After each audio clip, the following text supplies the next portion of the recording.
think the original film holds up incredibly well, as does the stage production. And I felt that now, here we are, 20, 25 years later, we have the opportunity to explore what new technologies have to offer and the way a new cast could interpret the songs and the roles. I think the old film holds up incredibly well. I've watched it over and over again in part of the process of making this. And so we also had to differentiate ourselves from that and not feel redundant with an animated remake. And I think the techniques that we used here, although many of the same techniques as far as using artists to create environments and animators to create the performances, we really efforted to give it a live action feel so that it could sit against the catalog of other live action Disney remakes of animated classics. And so all of the technology and all those techniques were used to help differentiate it from the original, but also to make it feel seamless sitting alongside live action films. Yeah, I feel like I think I think I understand the circle of life a little more now that I have my own family, and I think it's a special thing to be able to watch it with a child and see it through their eyes. I think that's part of getting older a little bit. You have your own thing, and they feel so massive, and then you get big, and then you get to see it through them, and then you're like, I feel like watching this movie with my son. I was like, man, this must feel so huge. Like this is has to feel. I remember seeing that, but to see real animals kind of doing it must feel so different. So like it's I feel like that's a real circle of life moment for me anyway.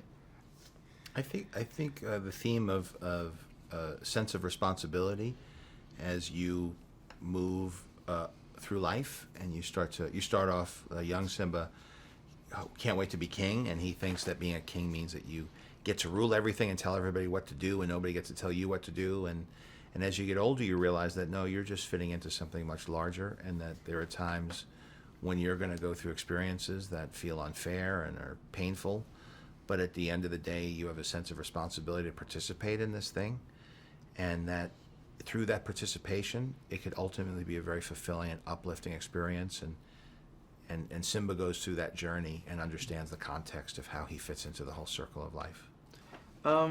I was just really interested in the transition of them, like as far as like my voice, like I really took.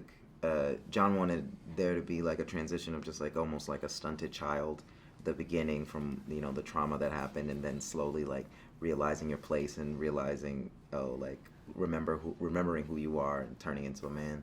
So it was really kind of cool to have to do that first song kind of higher pitched, higher tone, and then start to do that less as the movie went on, and with the Can You Feel the Love Tonight sort of like there's a little bass in there, so that was really fun for me. I wanted a authentic naturalism to everyone, and I think even starting with James Earl Jones, who sits quite comfortably in the old animated classic, hearing him re-record this role with many decades having passed since then, there's a character to his voice that brings a bit more dimension to it. It's like hearing a singer over the course of their career, their voice matures.